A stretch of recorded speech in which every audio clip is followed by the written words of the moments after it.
Hi, let's talk about a rather sensitive subject money. Specifically, how I made money in 2024 as a children's book illustrator.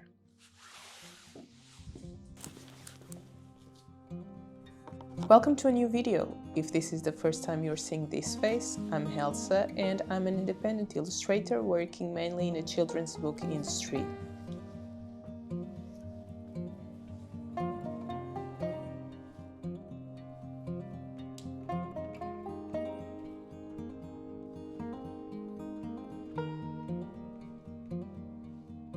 Now, a little bit more about me. I live in Portugal and this was my 8th year working in the industry.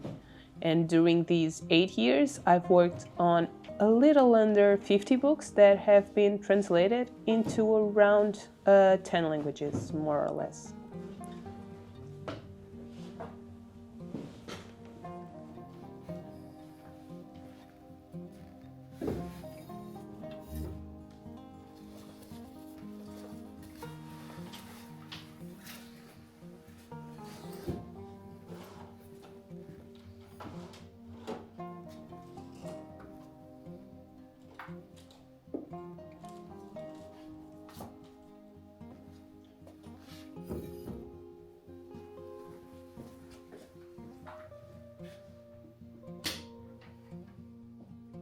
Now, before we get into the really juicy stuff, I want to address something important.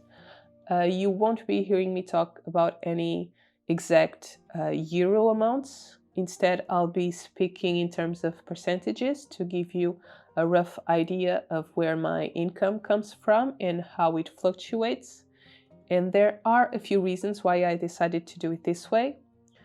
Because although I do believe that transparency is important and that when we all share about these things, we all grow collectively, it's still a rather sensitive subject to talk about.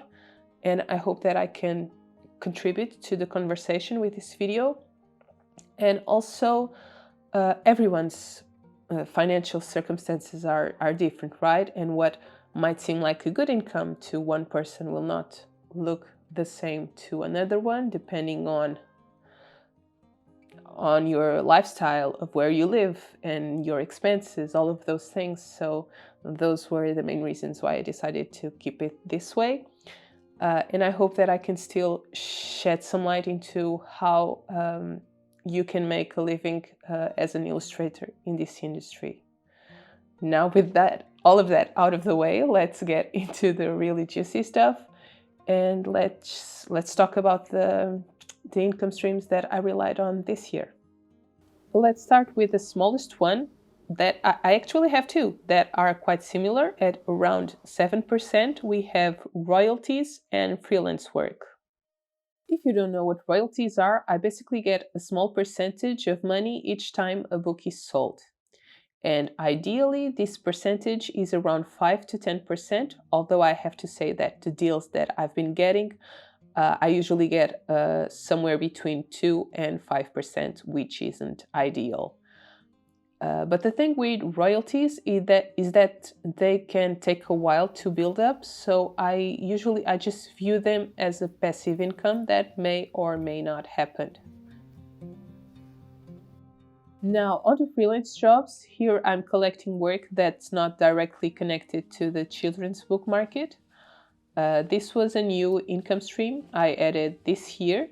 I had two jobs that were not directly connected to children's books.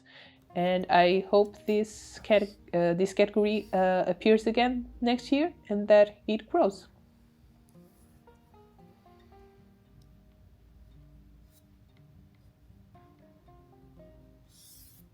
Next on the list, we have work for hire at 22%. In this industry, work for hire is when you're hired by a publisher to create a book, but the publisher owns the copyright to the work. You're paid a flat fee for your work and you don't receive any royalties. Ideally, you wouldn't accept these conditions because you lose ownership of your work, but quite a few publishers work like this. And especially when I was starting out, these were the offers I got the most. But I'm happy that now the biggest chunk of my income comes from advance payments at 64%. Advances are what you receive before the book is even published. It's essentially an upfront payment that gets deducted from future royalties. Like, for example, if you get a €5,000 advance, you'll receive royalties only once the book has earned that amount in sales, if that makes sense. So this was my income for 2024, my gross income. In here, I'm not taking into consideration any expenses like software, hardware, my website, taxes. Those are not taken into consideration here. And now let's see how this income compares to my previous years.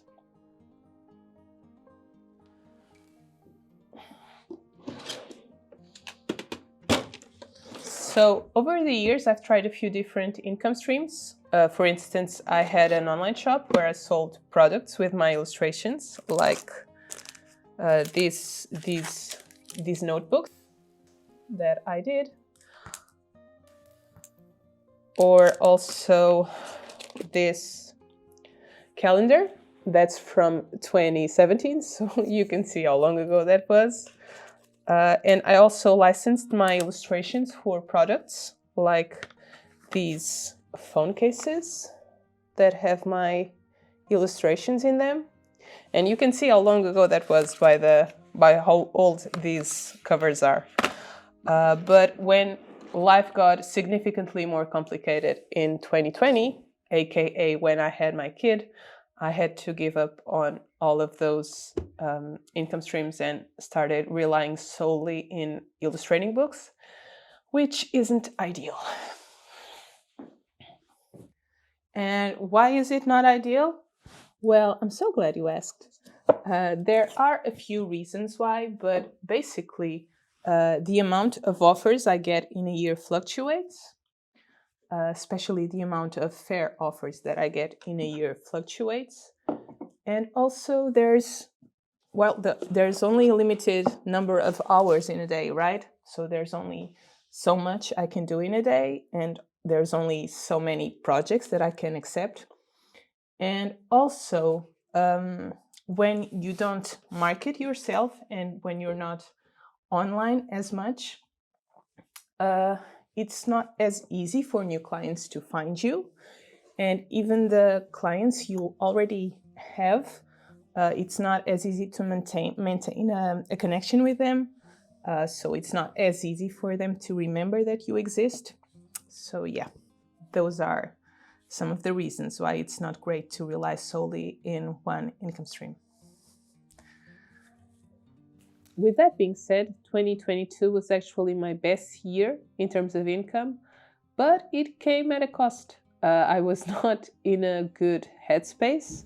I was a recent mom trying to figure out my new identity, and I didn't want my business to suffer, so I accepted a lot more work than I should have, especially considering I was only working part-time while I stayed home with my kid for the rest of it.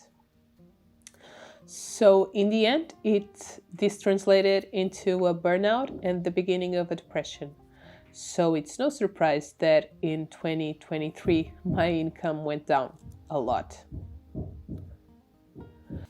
So my goal for this year was just to get my income to go higher again and not to let myself burn out in the process of it.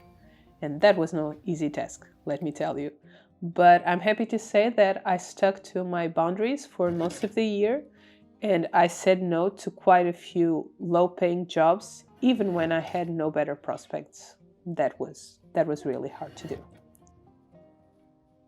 There was just one job that I felt was not the best fit for me, and I knew it in my gut that I shouldn't accept it, but it got to me at this time where I was really doubting myself, so I accepted it. And alas, it was the worst experience of the year. So always trust your gut, kids. Always trust your gut. In the end, I was able to go back to the same numbers I had in 2022, which was my first goal. I wish I was able to go higher, to be honest, but knowing where I'm coming from, I'm still quite happy with it.